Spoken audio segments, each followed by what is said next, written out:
bonsoir aux téléspectateurs de C'est comment. Merci à la dame, à la fille ou dame de On est là.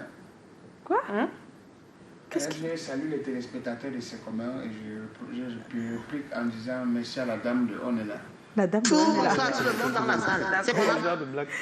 C'est Super Obama qui pose la question, donc il faut répondre. On est là. Voilà, c'est bien dit. Voilà, donc on est là, on est là. Oui, Voilà. oui, Joe. J'ai Vas-y. la première question et quand j'ai voilà. la première question, je ne savoure pas. Même si j'ai usurpé aujourd'hui, je la prends par force parce que vraiment, on ne sait jamais. Devenir journaliste a-t-il toujours été ton rêve? Aimé Cathy ou Catherine. Est-ce que devenir journaliste a toujours été un rêve pour toi? Oui, ça a toujours été un rêve, je veux dire, depuis petite. Je ne sais pas trop comment expliquer. Petite, c'est quel âge là? Parce que... Très petite, je veux dire 4-5 ans. Parce que mon père, moi, il regardait tout le temps, il regarde tout le temps les informations, c'est-à-dire le petit déjeuner le matin, c'est devant les informations, Euronews, tout ça, midi. Ah, nous aussi, on a des pères comme ça, mais voilà. c'est pas exactement ça qu'on a choisi. Hein. Mais voilà, et puis je pense que ça a impacté mon choix. Et déjà, je me disais, non, je vais être comme ceux-là qui donnent les informations, parce que voilà, c'est intéressant, c'est être vraiment dans la vie des gens. Et puis papa aime. Oui. Aussi. C'est quand papa aime quelque chose, quand on aime aussi papa, et surtout le genre de commentaires que papa fait aussi. Wow, mais par contre, il voulait pas forcément que je sois journaliste. Mon père voulait que je sois avocate, mais bon, moi j'ai choisi le journalisme. En tout cas, si c'était à refaire. Parce que Mike, non, je ferais la même chose. C'était aussi pareil. Ah, si c'était à refaire, tu ferais la même chose. Oui, je ferais du journalisme. Oh, ça va. Joe, alors, porter seulement les bagages et tout ça chaque jour. Dis, monsieur le président, vous voyez ma cliente que voici. L'article 522 du nouveau port de pénal. Non, elle n'aime pas ça. Peut-être c'était toi. Ça, toi, c'est ce que tu voulais faire, toi? Moi, je pouvais le faire. mais la messe dépassait les prêtres tôt. Tôt, d'accord. Avec la galère. Permets à Joe de poser sa question alors. Alors, quand on t'observe, alors moi, t'observant, j'ai l'impression que tu peux absolument tout faire. Hein. Mannequin international, avocat, gymnaste, je sais pas quoi, ingénieur et tout. Mais, alors, et tu dis que depuis toute petite, tu avais une propension à être journaliste. J'ai envie de savoir, à quel moment de ton avancement vers ce chemin, tu t'es dit, ouais, je ne me suis pas trompé? Je me suis dit que je ne me suis pas trompée quand j'ai commencé les études en journalisme parce que je me suis rendu compte que c'était bien plus passionnant que je me disais, que je voyais. Je me suis rendu compte que ça allait au-delà de ce que moi je voyais en tant que téléspectatrice et c'est là où vraiment je me suis rendue à l'évidence que c'était ce que je devais faire. Et au fil des années, je me rends compte que je n'ai pas fait le mauvais choix. Alors, on voit bien que ce sont les études de journalisme que tu fais qui te convainquent finalement ou pas? Comment tu as été convaincue et motivée par quoi pour choisir? Parce que... Bon, en fait, quand je dis que... Je veux dire, j'ai fait mon cursus en sachant que j'allais devenir journaliste. C'est-à-dire que quand j'étais au collège... Mais qu'est-ce qui t'a convaincue? Parce que jusqu'à la terminale A, disons, à 4, oui.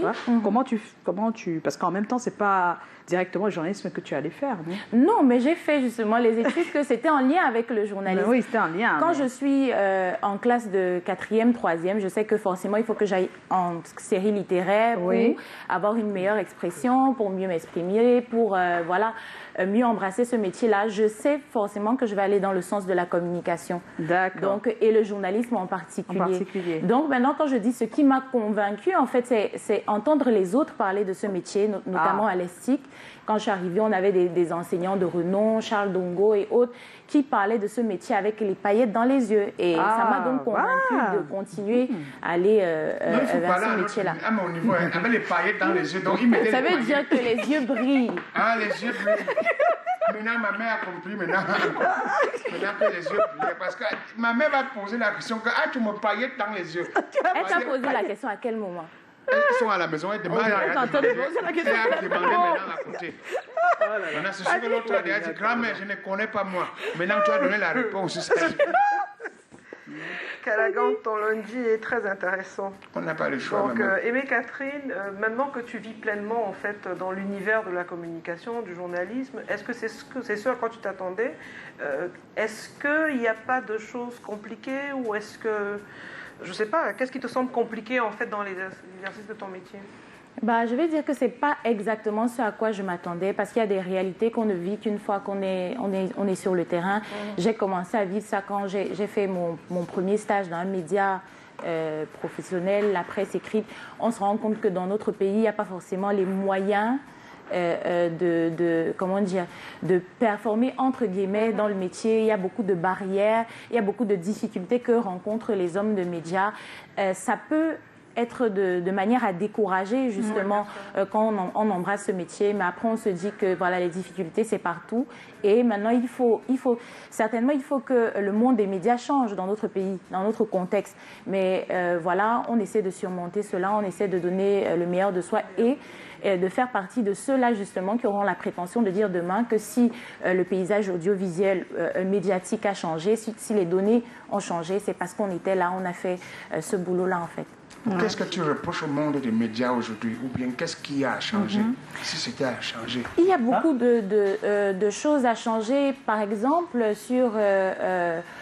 quand on regarde les années qui sont en cours, on a ce côté trop politisé des médias. C'est difficile à vivre pour un journaliste, que ce soit pour un journaliste, que ce soit pour un animateur. C'est que même en tant que reporter, les gens n'ont plus envie d'écouter la vérité qu'on a à dire. Les faits, les gens ont envie d'entendre leur vérité à eux. Donc on est confronté à des gens qui sont d'un camp et qui sont d'un autre, qui nous mêlent à leur, je vais dire quoi, à leur discussion, leur discorde, voilà, politique, et ça impose un fonctionnement qui n'est pas forcément ce à quoi on prétend quand on est journaliste. À côté de ça, en tant qu'homme de médias, on a des difficultés qu'on rencontre dans le travail. Ce n'est pas facile pour les hommes de médias, que ce soit le niveau de vie, beaucoup. Sur un plan général, il y a tellement de choses à refaire. Donc, c'est un peu ça, je vais dire de façon globale. La sphère médiatique au Cameroun est encore contrôlée, en fait, beaucoup trop contrôlé par la politique, et je pense qu'on ne donne pas aux téléspectateurs, aux lecteurs et aux autres ce qu'ils mériteraient d'avoir, mais aussi c'est conditionné par leur point de vue à eux. Donc c'est très complexe quand même. C'est assez complexe. Dans tous les cas, on retient qu'il y a des gros problèmes et qu'il faut trouver des solutions à tout ça, mais ce qui, c'est pas que ça nous rassure, mais on sait que c'est pas seulement ce métier qui est dans ce problème. Chaque métier dirait la même chose. Hein. Les médecins vont dire pareil, les avocats vont dire pareil. Mais la difficulté, c'est que du côté des hommes de médias, nous, on est plus placés du côté de ceux qui parlent des autres. Donc, on ne parle pas assez de nous, on ne parle pas assez de nos difficultés. On va toujours dire que oui, les enseignants, voilà ce qui arrive aux enseignants, ils sont payés comme ça. Voilà ce qui arrive aux médecins, et nous, nos réalités à nous sont un peu dans l'ombre, parce qu'il n'y a personne pour en parler. Parce qu'en parler soi-même, ça fait bizarre quand même. On va dire oui, tu plaides pour ta cause. Voilà, ça fait pas sincère. Pourtant, ça l'est. Voilà. Et les gens aiment tellement réfléchir à vos places, penser tout à votre place, imaginer ce qu'il ne faut pas. Tout ce qui ne fait. C'est-à-dire qu'ils se font des rêves utopiques, quoi. Des rêves. Et puis, ils vous collent tout ça à la peau. Oh là là. C'est sûr que. Voilà. Vraiment, elle aurait dû faire ceci. Exactement. Mais vraiment, pourquoi elle est comme ça? Mais rapprochez-vous de nous.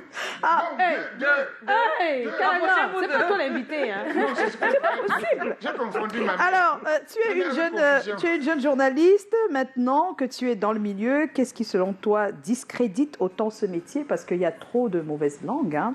Le bollet. On nous crie dessus partout. Hein. On nous dit qu'on n'est pas sincère, on n'est pas objectif. En plus, on aime le gombo, qu'on est... Voilà. Mais c'est grave parce que les gens pensent vraiment qu'il faut à tout prix du gombo pour tout. Moi, je vous dis ici, et je vais le dire à tout le monde, tu vois des gens, tu n'as rien demandé, tu as fait ton boulot, et ils sont toujours là pour te... Donc, ils veulent toujours... C'est comme si c'était quelque chose... Oui, mais même quand tu ne sais pas, tu n'y penses même pas, ils le font. Donc, et après, c'est les mêmes qui discréditent le métier après. Donc, moi, la question, c'est qu'est-ce qui, selon toi, discrédite autant ce métier et qu'est-ce qui pourrait redorer l'image entachée par tout ça? Voilà. En fait, moi, je pense qu'il faudrait... C'est tout un système qu'il faudrait refaire. Et pour que ce soit refait, il faut une collaboration entre les hommes de médias, les patrons de médias. D'abord, quand on parle tout à l'heure de ce discrédit qui est jeté sur les hommes de médias, c'est parce que la plupart des hommes de médias ont un niveau de vie qui ne sied pas avec l'image qu'ils ont.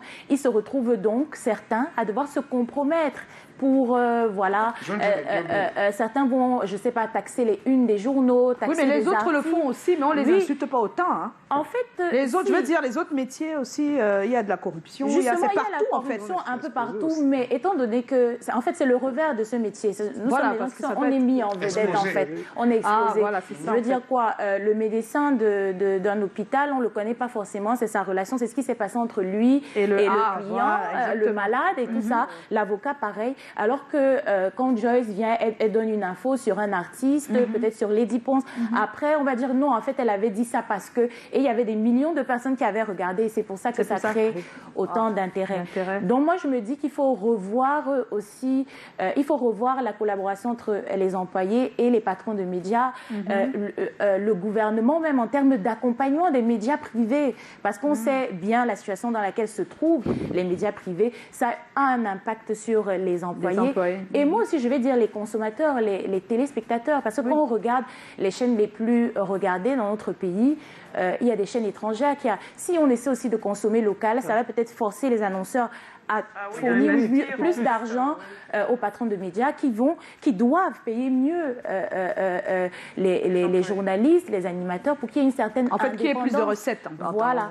Donc c'est aussi ça, il faut consommer en termes de... Parce que aussi on a des téléspectateurs qui se plaignent, non mais... Votre chaîne, c'est ça, la télévision camerounaise. Mais ils ne savent pas que les efforts sont consentis pour avoir déjà ce qui est fait. Donc, c'est tout un travail, c'est tout un gros système, en fait, qu'il faut revoir. Mais c'est inévitable avec la concurrence des réseaux sociaux, les fake news et tout ça. Ça dilue un peu l'influence de l'homme de médias. On se dit que voilà, on a l'information à portée de main. Voilà. Non, très bien, parce que Ongonda, quand tu parles comme ça, là, c'est tellement limpide que les enfants doivent rester à la maison. Regardez que vous avez vu, non?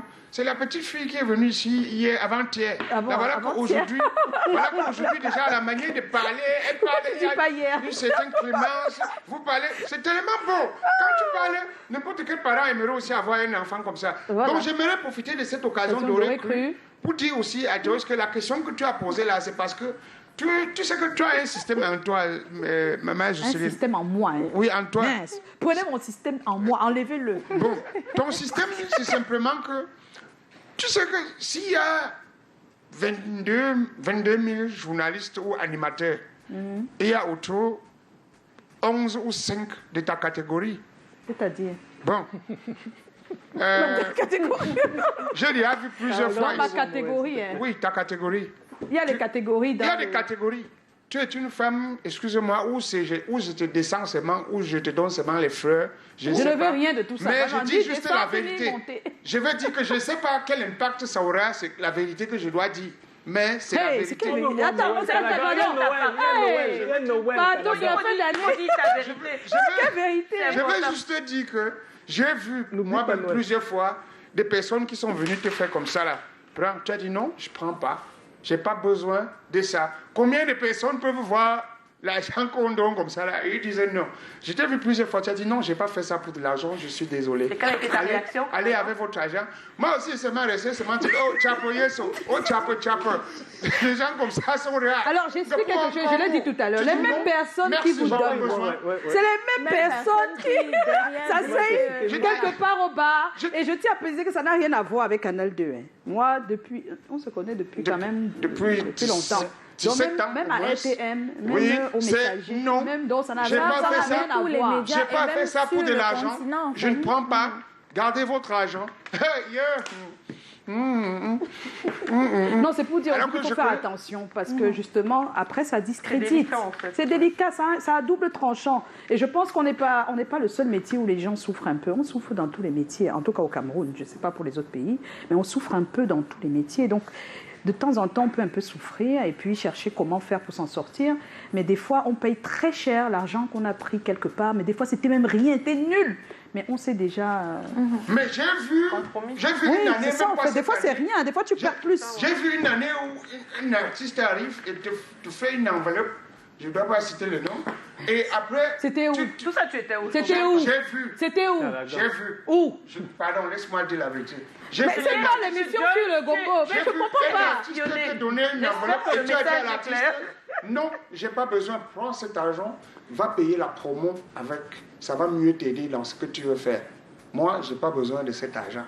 Et l'artiste a replié le gombo comme ça et le mettre un peu sur. Et toi, qu'est-ce que tu as fait? Et tu es allé voir l'artiste? Pour faire quoi? Ah, d'accord, ça va alors. L'artiste, c'est permet qu'on continue. Vraiment, c'était une parenthèse pour parler de ce qui se passe très souvent. C'est vrai que ça se passe. Je ne laisse pas.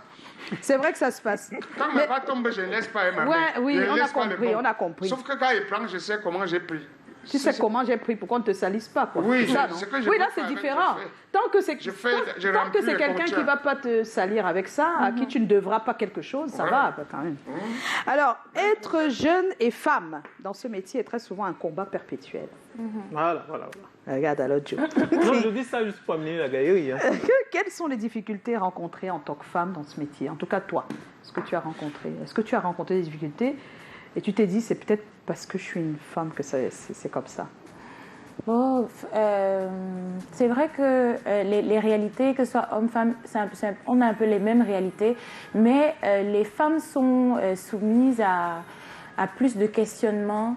En fait, pour, je vais dire, entre guillemets, valider une journaliste, on veut toujours savoir ce qu'elle fait à côté, ce qu'elle... En fait, je pense même que c'est en général, quand une femme performe dans son métier, on veut toujours, pour lui donner l'adoubement, dire que bon, est-ce qu'elle est et tout ça.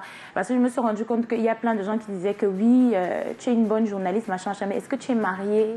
Est-ce que tu as des enfants? Est-ce qu'on ajoute, on colle toujours ça en fait à l'image pour dire que non, là finalement c'est une bonne personne.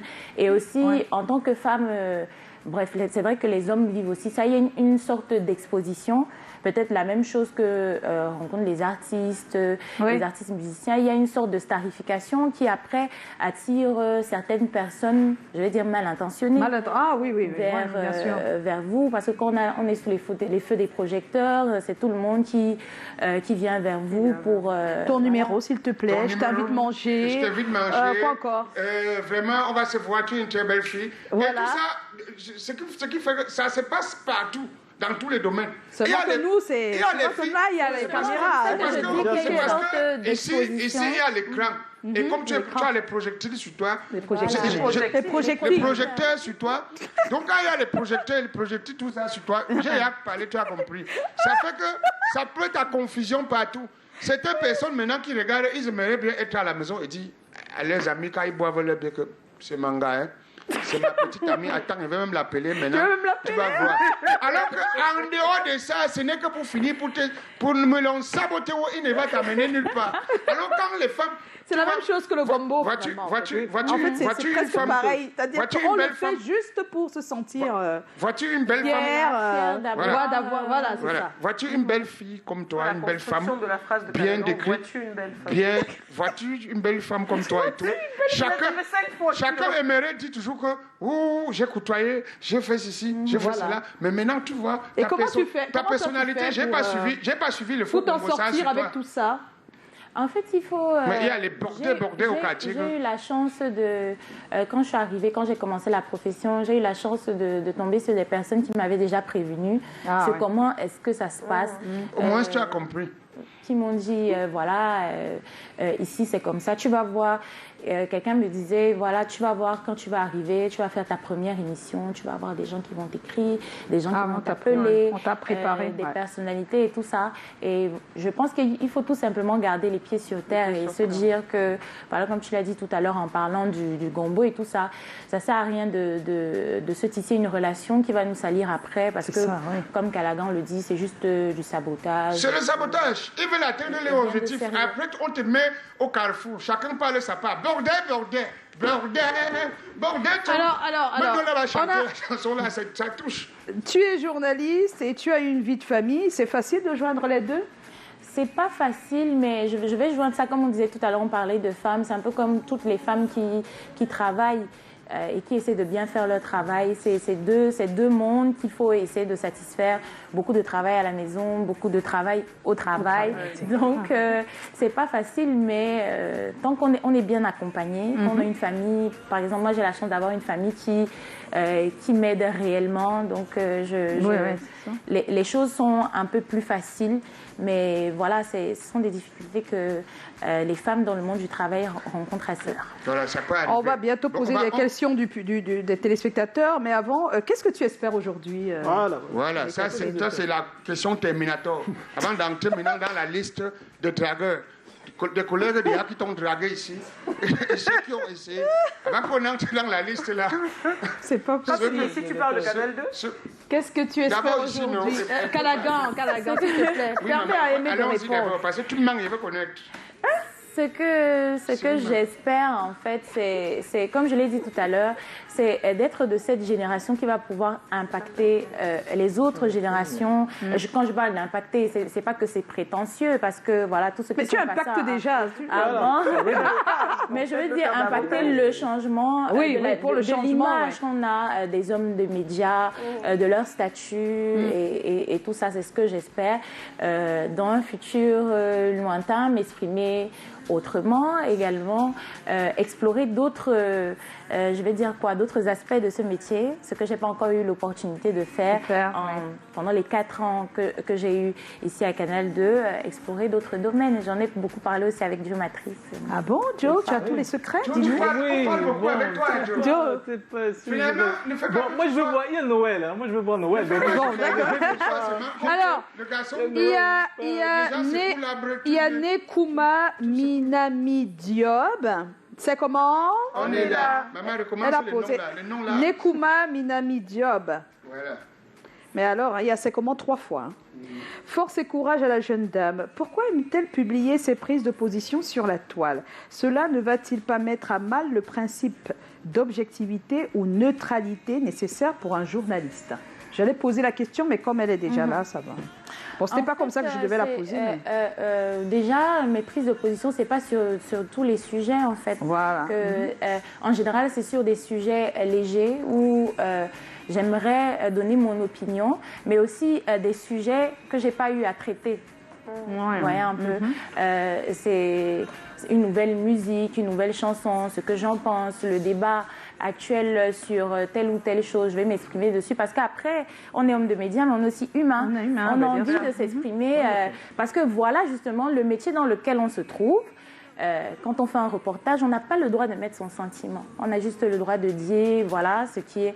Donc, après, sur les réseaux sociaux et autres plateformes où on a l'opportunité, ou comme sur un plateau, maintenant, j'ai l'opportunité de donner mon avis sur une question. Voilà, je le fais pour faire aussi entendre ce que je pense. Ton cœur. Non, l'inquiétude de la personne, c'était que est-ce que ça ne va pas... gêner ton image en tant que journaliste? Ah non, sauf si les personnes sont mal intentionnées. De toute façon, ce que moi je dis, j'assume mon propos en fait. Après, ce n'est pas, je parle pas déjà de n'importe quoi. Si je prends quelques temps pour écrire et faire, je vais dire quoi, un statut sur Facebook, c'est que j'ai réfléchi à ce que j'allais dire et que j'assume pleinement. Après, c'est pas fait sous le coup de l'émotion. Voilà. Alors, Yves Benjamingo, c'est comment? On est là, Yves Benjamingo. Aimée Catherine est-elle mariée? Des enfants, un petit ami. Moi, je veux me positionner en passant. Elle est sobre, discrète. Ah, c'est quoi ton problème? Sobre, discrète, professionnelle, très talentueuse, beaucoup de courage à elle dans sa carrière. Il veut se positionner. Merci. Sauf qu'il ne sait pas si les compliments suffisaient, c'est que tu as 80 maris. Alors non, je ne suis pas mariée, mais je suis fiancée. Voilà. On voit de me marier et je suis maman d'une petite fille de 2 ans. Voilà, on lui fait des coucous. Voilà, comment s'appelle ta petite fille de 2 ans? April. April, coucou April. Coucou April. April. Maintenant, on ne saurait si c'est masculin ou féminin parce qu'April là prend les deux. Non, c'est une petite fille. Elle a une petite fille. Alors, il y a Kevin Cotto. C'est comment? On est là. Aimée Catherine, tu es une femme que j'aime voir à la télévision. Le simple fait d'allumer mon écran et de te voir à la présentation d'une émission est pour moi une magnifique grâce journalière. Ma question est de savoir qu'est-ce qui t'a motivé à faire le journalisme. Je pense que tu as déjà répondu à la question. Donc ce n'est plus la peine. Alors, Delphine Tgona, c'est comment? On est là. Un bonsoir à Aimé Catherine. J'aimerais que vous l'invitiez un jour à présenter l'émission C'est comment et comme invité la maman Joyce Fotso. Voilà. Ça va se faire avant la fin d'année. Ah ouais, pourquoi pas hein? Fin d'année. C'est une bonne idée. Cool, super idée. Voilà. Fin de cette Comme année, quoi, ça va hein. se faire. Alors, je pense qu'on va s'arrêter là. Il y a beaucoup de questions. Hein. Ben, si tu veux, tu répondras. Oui. Au fur et à mesure. Répondras toi-même. Hein, en Dis-nous, mode là. tous ceux qui t'ont dragué, Hey! qui t'ont dérangé ici. Personne. Voilà. Personne. Oui, personne. Hey. C'est clair. C'est clair et Donc, net. tu n'es vu. Alors, Même c'est la quoi ton prime Joxa, on a déjà dragué. Qu'est-ce que tu veux me dire comme ça? elle t'a déjà répondu. C'est le moment du hic et du hop, Callaghan. Mais je suis moi morte. Mais tu sais qu'il y a des choses qu'on peut faire pour ne pas être dragué aussi. Hein. Ah bon? Oui, surtout dans l'environnement où on est. Non, il y a toujours les forcing. Comment quel tu forcing? forcing sur ta drague? Tu me plais beaucoup. Tu sais que tu es une fille trop gentille. Oui, et Je après on te me dit oui, c'est bien, qu'on soit merci. amis. Merci. Et puis, de temps Merci. en temps, comment j'aime Le hic et le hockey de Callaghan, c'est C'est maintenant.